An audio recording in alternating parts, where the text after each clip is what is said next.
Alright guys, so I'm terrible at PowerPoints and I'm even worse at Prezis, so I thought I'd just go ahead and talk about what I did my research on my inquiry question process. So basically, I'm a brand new teacher. I don't have any education background. I don't have a bachelor's in anything related. I was a personal trainer for about 4 years, and then I decided, I want to be a teacher, I want to be a principal, and so I got to go after this. I got to do it. So I just studied, took the praxis, and then started applying for jobs. So basically, I get a job on August 5th, which is the day before school starts. I come in, I have no background, no experience, nothing. So I just show up, and I'm asked to teach a class that have no experience in at all. It's a STEM class. It's a um, brand new like class for the school, like brand new everything. No one knows what's going on. So I have no tools, no experience, nothing to really help me understand how to build an appropriate lesson plan, how to engage students, how to make sure the class has the correct pace or rigor, anything like that. So I was completely lost, had no idea what was going on, and from day one I was behind the 8 ball, if you will, just always trying to catch up, always trying to get to the next day to survive, basically. Another thing about where I work is I work in a low SES school. I work at a very poor, very underdeveloped school. Terrible scores. It's been really difficult to engage students to get them excited. So when I saw I had an opportunity through this paper to go after what I was really interested in and what I thought I was really bad at, I definitely immediately thought of lesson planning. Like, I am so bad at lesson planning, I can't even describe it with words. And so I immediately went after that. Immediately started looking at people who have written books about it. I'm not a huge reader, so I wanted to find stuff that was a quick read, easy read, and I can kind of blow through quickly and understand the basics of it, because that was really my focus, was the basics. I need a foundation. I need to be able to build a template that then I can put information into for my kids. Because the thing is, I can sit all day and I can write a super detailed, super um, complicated lesson plan. But I'll be honest, there's days I come in, I have one kid who just brings my whole room into chaos, and my whole plan is just totally shot. And so my whole goal was to create a lesson plan template that I could effectively use every day. I can plug, I can mix things in and out. Because in one class I'll have a kid who can't read or write, and then I'll have a kid who is a above proficient, who is doing really well in class, and that's something I have to work with, just like a lot of teachers do. So I went after lesson planning. The first thing I looked at was just the basic structure. So I saw that really the first thing was to make sure you have an objective, make sure it's a clear objective. Usually it's a question, an open-ended question is preferable. Really engage the students and make the question maybe like a mystery. Instead of saying, our objective is to learn about how the Civil War started, maybe that you should just say, how did the greatest, how did the most deadly, how did the deadliest war in U.S. history get started? How did what happened to so many people? How just bringing up a question instead of making it a statement, like, hey, we're going to learn this today. Make it more interesting, like, hey, we're going to try to figure out what happened here. Get them involved, get them excited, get them interested. And really, the next thing is about the lesson plan is to really build a body. That you want to make sure that you are structuring your content correctly. So if you're going to use questions, which they recommend using questions a lot, building your body based on open-ended questions that can lead your students through a series of content or a series of ideas, and make sure that it's stacked correctly.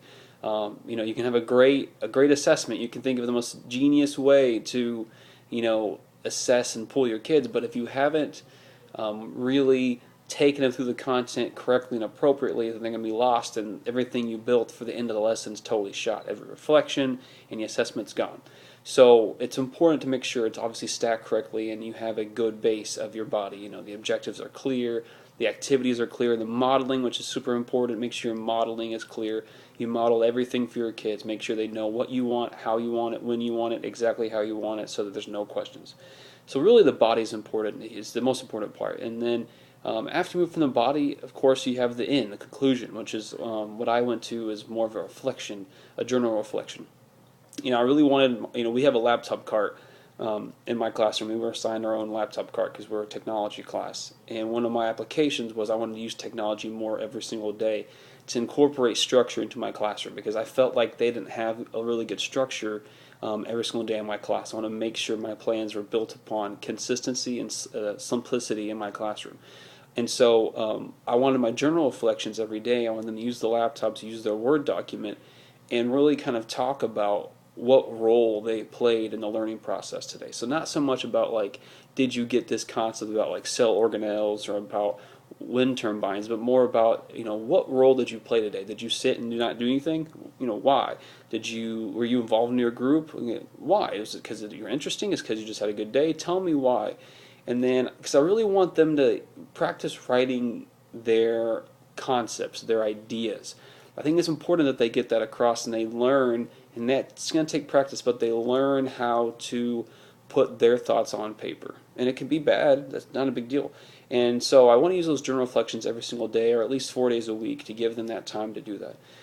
And that's how I want to structure it. I want to structure it with a clear objective, which is a question, a body, which is built upon any sort of activities, maybe it's partner, hold a group discussion, but make sure I model every single thing. Make sure that I build in things for modeling.